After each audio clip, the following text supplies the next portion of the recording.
Ready to move in premium triplex villas at Kollur APR Projects. ఇవి కదా రాజకీయాలంటే. అందుకే కదా ఆంధ్ర రాజకీయాలు అంత మజాగా ఉంటాయి. కోస్తాంధ్రలో కమ్మదనం, ఉత్తరాంధ్రలో చిలిపిధనం, రాయలసీమ రాజసం, పల్నాడు పౌరుషం అన్ని కలిపి మిక్సీలో వేసి జ్యూస్ చేస్తేనే ఆంధ్రప్రదేశ్. రాజకీయాలు ఇతర ప్రాంతాల్లో వేరు, ఆంధ్రాలో వేరు. వాళ్ళంతా ఒకటేరా. అధికార ప్రతిపక్షాలు తోడు దొంగలు. ఆ ఇద్దరు నేతలు మంచి దోస్తులు అని చెప్పుకునే సీన్ ఏపీలో ఉండదు. అధికార ప్రతిపక్షాలంటే కారాలు మిరియాలే కాదు, అంతకు మించి అన్నట్లుగా మాటలతో గొడవ పడుతుంటారు. అందుకే ఆయా నేతల స్పీచ్లు వింటున్నా మా సినిమా చూసిన ఫీలింగ్ వస్తుంది. ఇప్పుడు అధికార వైసీపీ, ప్రతిపక్ష టీడీపీ, జనసేనల మధ్య వార్ అలానే నడుస్తుంది. దేశంలో అన్ని స్టేట్స్ గురించి సర్వేలు వస్తున్నాయి. కానీ ఆంధ్రాలో చేసే సర్వేలో ఏ పార్టీ అధికారంలోకి వస్తుందో మాత్రం చెప్పడం ఎవరి తరం కావడం లేదు.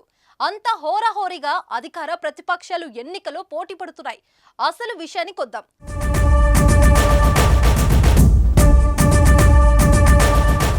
తిరిగి అధికారంలోకి రావాలని వైసీపీ పట్టు మీదుంటే ఈ ఎన్నికలో తమదే పవర్ అంటూ టీడీపీ, జనసేన, బీజేపీ కూటమి నేతలు జబ్బచరిచి రొమ్ము విరిచి చెబుతున్నారు.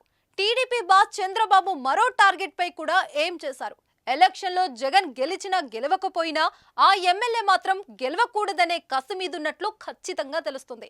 ఆ ఎమ్మెల్యేనే వల్లభనేని వంశీ. బాబు గురి పెట్టిన నియోజకవర్గం గన్నవరం. గన్నవరం నియోజకవర్గం తెలుగుదేశం పార్టీకి కంచుకోట అని టీడీపీ భావిస్తుంది. ఇక్కడి నుంచి గత ఎన్నికలలో టీడీపీ నుంచి వల్లభనేని వంశీ విజయం సాధించారు. ఈ నియోజకవర్గంలో అత్యధిక సార్లు సైకిల్ పార్టీ నాయకులే గెలిచారు. గత ఎన్నికల్లో టీడీపీ తరపున గెలిచిన వల్లభనేని వంశీ ఆ తర్వాత పార్టీ ఫిరాయించి వైసీపీకి మద్దతిచ్చారు. వచ్చే ఎన్నికలు వైసీపీ నుంచి ఎన్నికలు దిగుతున్నారు.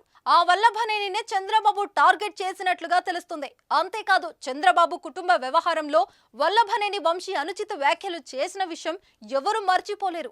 ఎందుకంటే ఆ సందర్భంలోనే చంద్రబాబు కన్నీళ్లు పెట్టుకున్నారు.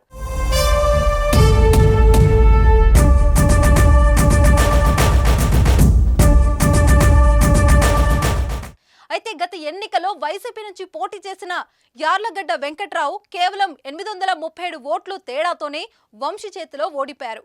వల్లభనేని వంశీకి 1,03,881 ఓట్లు వస్తే వెంకట్రావుకు 1,03,043 ఓట్లు వచ్చాయి. ఇక్కడ మరో ట్విస్ట్ ఏంటంటే 2019 ఎన్నికలో టీడీపీ నుంచి పోటీ చేసిన వల్లభనేని వంశీ 2024 ఎన్నికలో వైసీపీ నుంచి పోటీ చేస్తున్నారు. 2019 ఎన్నికలో వైసీపీ నుంచి పోటీ చేస్తున్న యార్లగడ్డ వెంకట్రావు 2024 ఎన్నికలో టీడీపీ నుంచి బరిలోకి దిగుతున్నారు.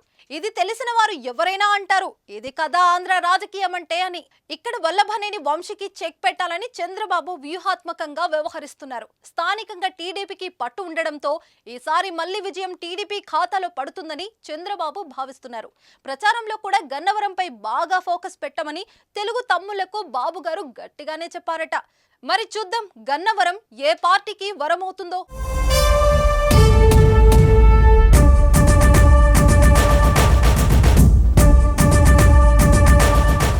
సుమన్ టీవీలో మీ పర్సనల్ అండ్ బిజినెస్ ప్రమోషన్స్ కోసం కింది నెంబర్కి కాంటాక్ట్ చేయండి.